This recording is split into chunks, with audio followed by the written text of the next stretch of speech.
എല്ലാവർക്കും നമസ്കാരം. കുട്ടികളെ, പരീക്ഷയൊക്കെ തൊട്ടടുത്തെത്തി നിൽക്കുകയാണല്ലോ. നിങ്ങളിൽ പലരും എന്നോട് ഏറ്റവും കൂടുതൽ ചോദിച്ച, നിങ്ങൾക്ക് ഏറ്റവും ബുദ്ധിമുട്ടാണെന്ന് പറഞ്ഞ ഒരു യൂണിറ്റാണ് ബ്ലോക്ക് 4-ലെ യൂണിറ്റ് 4, മാനകഭാഷയും കാവ്യഭാഷയും ഘടനാവാദവും.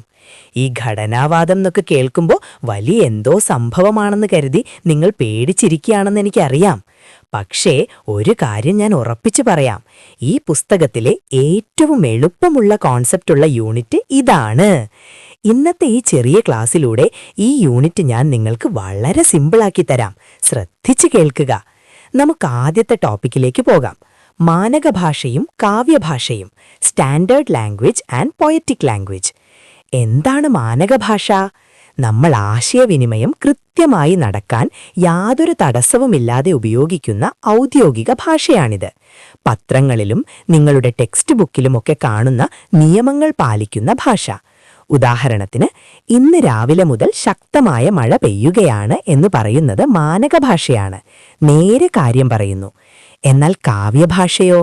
അവിടെ നിയമങ്ങളില്ല കുട്ടികളെ, അവിടെ കവിയുടെ ഭാവനയാണ്. മഴ പെയ്യുന്നു എന്ന് കവി പറയുക ആകാശം ആനന്ദാശ്രുക്കൾ പൊഴിച്ചു എന്നായിരിക്കും. അതായത് അലങ്കാരങ്ങൾ ചേർത്ത് വ്യാകരണ നിയമങ്ങൾ പോലും തെറ്റിച്ച് കവികൾ ഉപയോഗിക്കുന്ന ഭാഷയാണ് കാവ്യഭാഷ. സിമ്പിളല്ലേ? ഇനി നിങ്ങൾ ഏറ്റവും കൂടുതൽ പേടിക്കുന്ന ആ വലിയ ടോപ്പിക്കിലേക്ക് നമുക്ക് വരാം. എന്താണ് ഘടനാവാദം, സ്ട്രക്ചറലിസം? എല്ലാവരും വളരെ ശ്രദ്ധിച്ചു കേൾക്കുക. പരീക്ഷയ്ക്ക് ഉറപ്പായും വരാൻ പോകുന്ന ചോദ്യമാണിത്. ഘടനാവാദം എന്ന് പറഞ്ഞാൽ ഇത്രയേ ഉള്ളൂ. ഒറ്റയ്ക്ക് നിൽക്കുമ്പോൾ ഒന്നിനും ഒരർത്ഥവുമില്ല. എല്ലാം ഒരു വലിയ വ്യവസ്ഥയുടെ, അതായത് ഒരു സ്ട്രക്ചറിന്റെ ഭാഗമാകുമ്പോഴാണ് അതിനർത്ഥമുണ്ടാകുന്നത്. മനസ്സിലായില്ല അല്ലേ? ഞാനൊരു ഉദാഹരണം പറയാം. നമ്മൾ റോഡിലൂടെ പോകുമ്പോൾ ട്രാഫിക് സിഗ്നലിൽ ചുവപ്പ് വെളിച്ചം കണ്ടാൽ എന്ത് ചെയ്യും?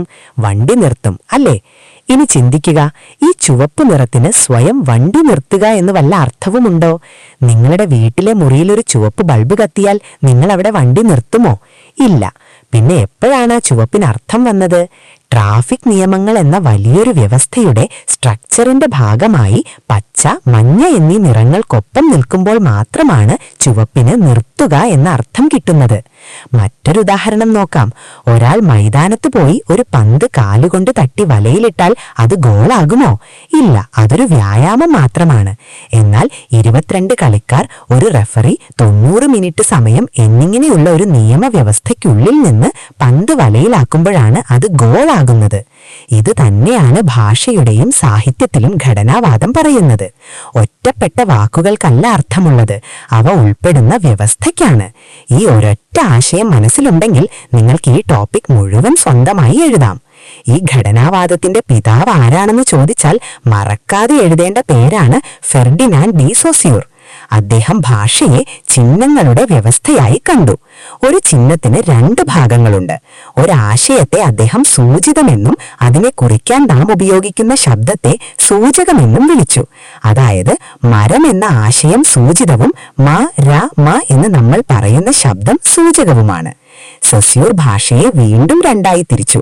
ഭാഷയുടെ പൊതുവായ നിയമങ്ങളെ അദ്ദേഹം ലാങ് എന്നും നമ്മൾ ഓരോരുത്തരും അതുപയോഗിച്ച് സംസാരിക്കുന്നതിനെ പറോൾ എന്നും വിളിച്ചു.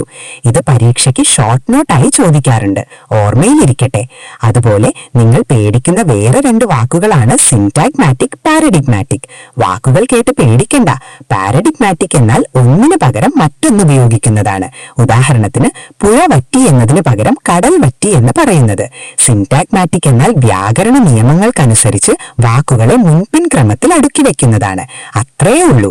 അവസാനമായി, ഈ ഘടനാവാദം വെറും ഭാഷയിൽ മാത്രമല്ല ഉപയോഗിക്കുന്നത് കേട്ടോ. സ്വെറ്റാൻ തൊദറോവ് എന്ന് പറയുന്ന നിരൂപകൻ ഇത് കഥകളിൽ പ്രയോഗിച്ചു. അതിനെയാണ് നമ്മൾ ആഖ്യാന വ്യാകരണം എന്ന് വിളിക്കുന്നത്. അതുപോലെ നരവംശാസ്ത്രത്തിൽ, അതായത് മനുഷ്യന്റെ സംസ്കാരവും മിത്തുകളുമൊക്കെ പഠിക്കാൻ ഇത് ഉപയോഗിച്ചത് ക്ലോഡ് ലെവി-സ്ട്രോസ് ആണ്. അദ്ദേഹത്തിന്റെ പ്രധാനപ്പെട്ട ഒരു പോയിന്റാണ് ദ്വന്ദ്വ പ്രതിയോഗം, ബൈനറി ഓപ്പോസിഷൻ. അതായത് കറുപ്പ് വെളുപ്പ്, പകൽ രാത്രി എന്നിങ്ങനെ വിപരീതങ്ങളിലൂടെ മാത്രമേ മനുഷ്യന് ലോകത്തെ മനസ്സിലാക്കാൻ കഴിയൂ എന്ന് അദ്ദേഹം പറഞ്ഞു. കൂടാതെ ലോകത്തുള്ള എല്ലാ മിത്തുകൾക്കും ഒരു അടിസ്ഥാന ഘടനയുണ്ടെന്നും പ്രജനകമൂഷ എന്നും മിത്തിന്റെ ഏറ്റവും ചെറിയ അടിസ്ഥാന ഘടകത്തെ മിഥ്യമെന്നും അദ്ദേഹം വിളിച്ചു. ഇത്രയേ ഉള്ളൂ ഈ യൂണിറ്റ്. കേട്ടിട്ടിപ്പോൾ എന്തു തോന്നുന്നു? സിമ്പിൾ അല്ലേ? പരീക്ഷാ ഹാളിൽ പോകുമ്പോൾ സൊസ്യൂർ, സൂചകം, സൂചിതം, ഘടന, ലെവി സ്ട്രോസ് എന്നീ കീവേഡുകൾ മാത്രം ഓർത്തു വെക്കുക. ഈ ഉദാഹരണങ്ങൾ വെച്ച് നിങ്ങൾക്ക് തകർത്തെഴുതാൻ സാധിക്കും. ഒട്ടും ടെൻഷൻ അടിക്കാതെ നോട്ടുകൾ ഒന്നുകൂടി വായിച്ചു നോക്കുക. എല്ലാവർക്കും പരീക്ഷയിൽ മുഴുവൻ മാർക്കും കിട്ടട്ടെ എന്ന് ആശംസിക്കുന്നു. All the very best.